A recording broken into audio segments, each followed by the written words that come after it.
ایک جیلر صاحب اپنی ملازمت کے دوران کا واقعہ سناتے ہوئے بتاتے ہیں کہ میری جیل میں ایک قیدی کو لایا گیا جس نے اپنی سگی بھتیجی کا قتل کر دیا تھا۔ مقتول بچی کی عمر 7 سے 8 سال تھی۔ بچی اگر جوان ہوتی تو میں سوچتا کہ اسے غیرت کے نام پر قتل کیا گیا۔ میں مزید کوئی سوال کیے بنا اسے اندر بھیج دیتا، مگر بچی کی کم عمری دیکھ کر مجھے انتہائی تکلیف ہوئی اور میرے دل میں سسپینس ابھرا کہ میں قتل کی وجہ جان لوں۔ لہٰذا میں نے اس شخص سے پوری رودات پوچھی تو اس نے کچھ یوں قصہ سنایا۔ میرا نام زاہد ارباب ہے اور میں اور میرا بھائی پلاسٹک انڈسٹری کے مالک تھے۔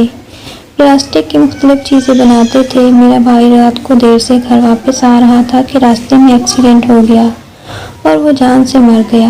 اب انڈسٹری کا مالک میں تھا اور حصہ دار میرا بھتیجا اور بھتیجی۔ میری بیگم نے انتہائی شاطرانہ انداز میں مجھے میرے بھائی کی اولاد سے دور کر دیا، یہاں تک کہ میں ان کو اپنا دشمن سمجھنے لگا۔ میں نے انہیں کاروبار سے نکال باہر کیا اور ان کا سب کچھ ہتھیا لیا، مگر پھر بھی مجھے ان سے خطرہ محسوس ہوتا رہا، یہاں تک کہ میں ان سے دشمنی پر اتر آیا۔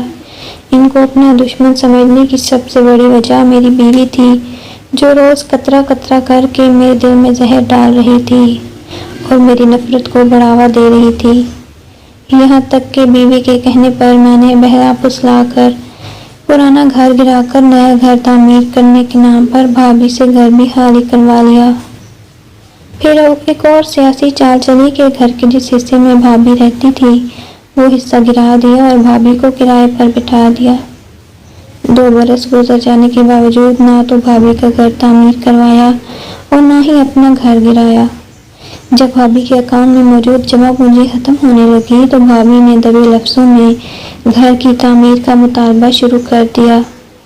میں اسی موقع کے انتظار میں تھا کہ جب بھابھی اپنے گھر کی تعمیر کا مطالبہ کیا تو میں نے بھابھی سے کہا کہ ہم لوگ یہ گھر اور یہ جگہ بیچ کر کسی اچھی سوسائٹی میں منتقل ہو جاتے ہیں۔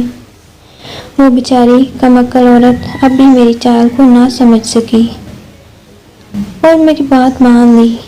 میں نے بھابھی کے گھر کی زمین اور پلاٹ اپنی بیوی کے بھائی کے نام لکھا دیا اور پھر اسی طرح کی ایک اور چال میں بھابھی کے نام سے کاروبار بھی اپنے نام منتقل کر لیا۔ جب ہر چیز میرے کنٹرول میں ہو گئی تو میں نے ہر چیز سے اپنی بھابھی کو جواب دے دیا۔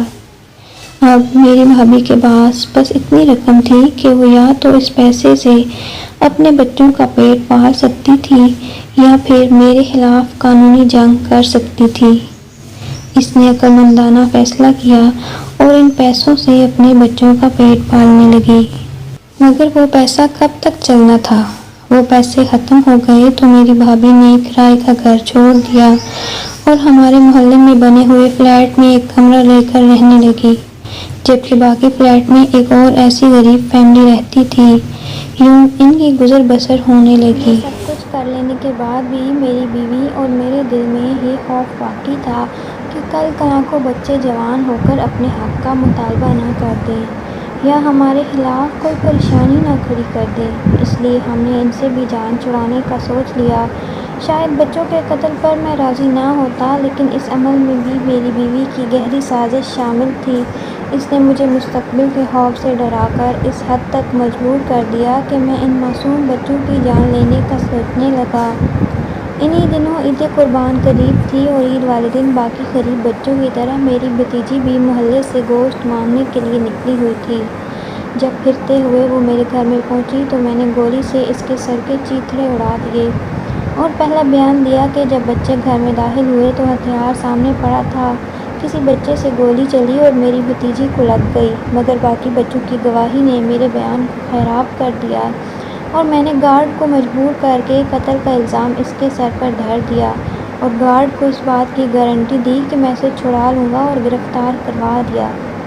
مگر ان فلیٹس میں جو 8-10 گھرانے مقیم تھے انہوں نے اتحاد کر لیا۔ ان کو محلے سے بھی اچھی خاصی سپورٹ مل گئی۔ رہی صحیح کسر میرے بزنس حلیفوں نے پوری کر دی۔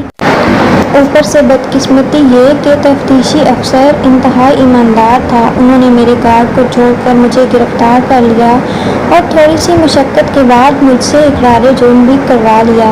مجھے ہر دوسرے یا تیسرے سال جیل بدل کر کسی اور جیل میں منتقل کر دیا جاتا ہے۔ اب میرے پیچھے میری خبر لینے والا کوئی نہیں آتا۔ میری بیوی جس نے مجھ سے یہ سب کروایا وہ مجھ سے طلاق لے کر کسی اور کے نکاح میں چلی گئی۔ میرا گھر میری بیوی کے بھائی نے ہتھیا لیا اور میرا کاروبار اس کے نئے شوہر نے لے لیا۔ اس نے بھی کاروبار کی سمجھ بوجھ آ جانے کے بعد میری سابقہ بیوی کو طلاق دے کر فارغ کر دیا۔ مجھے نہیں پتا آج کل میرے بچے کس حال میں ہیں، میری بھابھی اور بھتیجی کس حال میں ہیں۔ اپنی بات مکمل کرنے کے بعد زاہد ارباب نے پوچھا، کیا میری رحم کی اپیل منظور ہو جائے گی؟